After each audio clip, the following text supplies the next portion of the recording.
Hi, I'm Polly Andrews and I'm here with Liza Marklund today, and I've got some questions for her from avid crime readers. Your first book you wrote was The Bomber, but it's actually the fourth in the series. How does that work? Well, this has worked fine all over the world. People have just read the books, they're standalones. It's been a problem in one country though, in Germany. There's something about these people, they want to start, 1, 2, 3. It's always the first question when I do a lesson, a reading in Germany. Warum? Why did you start with a 4? It's not a problem whatsoever. It works fine. Okay. And can you read them all on a standalone basis, or do you have to read them in order? No, you can read them exactly the way you want. Okay, cool. Why did you decide that Annika, your main character, would be a journalist rather than a detective? I know absolutely nothing of police work, but I know everything about journalism. I've been a journalist for a quarter of a century.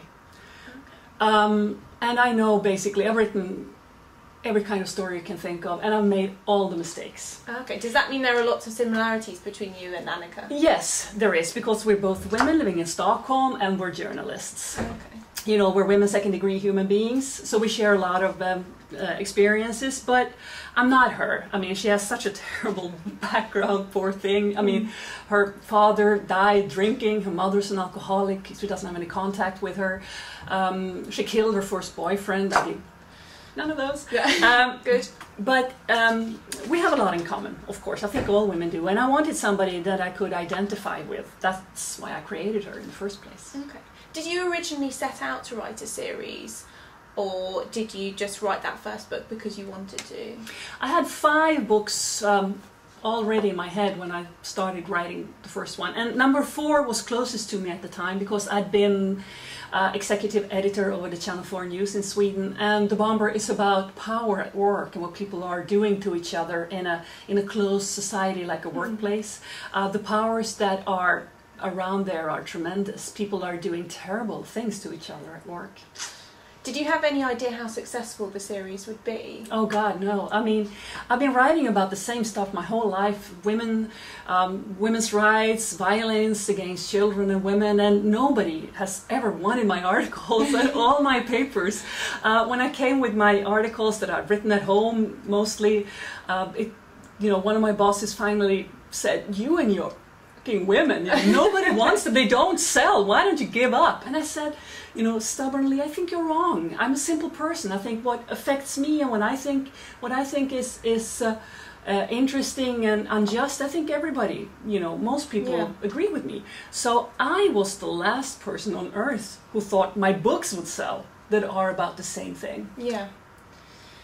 What does it feel like to have so many authors praising your work? On Red Wolf there are quotes from the likes of James Patterson and such. How does it feel to have people like that praising your novels? It's a bit unreal, actually. I'm so grateful, and it feels so good. Why do you think so many Scandinavian crime thrillers are now being translated into English and also selling so well across the world? I've been thinking a lot about this, and I think for crime novels to be read and written, they have to come from a very solid society, from a very stable democracy.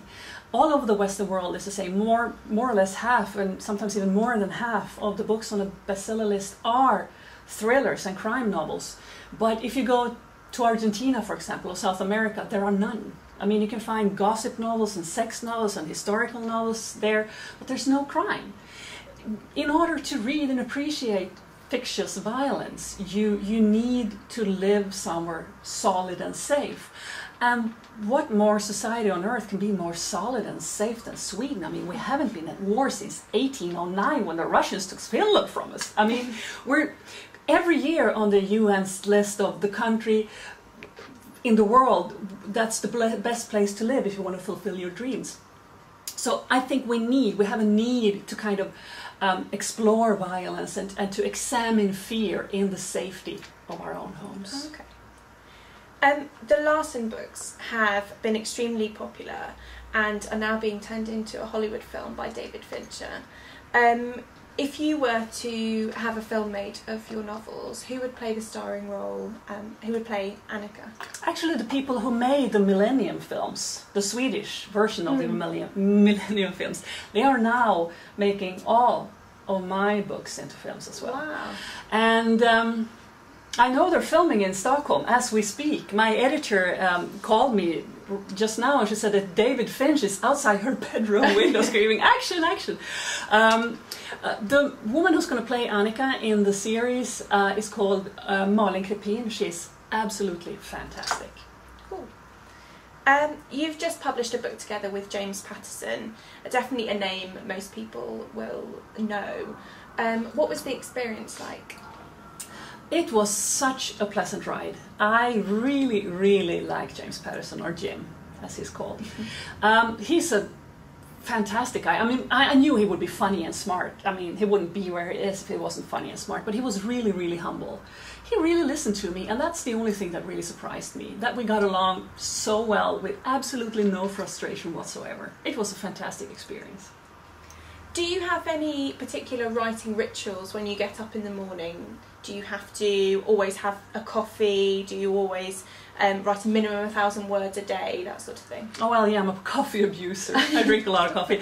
I have to do something every day physically, because otherwise I just break, fall apart. I'm too tall to sit and write stiffly for many hours. But I need to be by myself. Nobody can interrupt me. I have my own house where I go to work. You know, I can't have anybody around.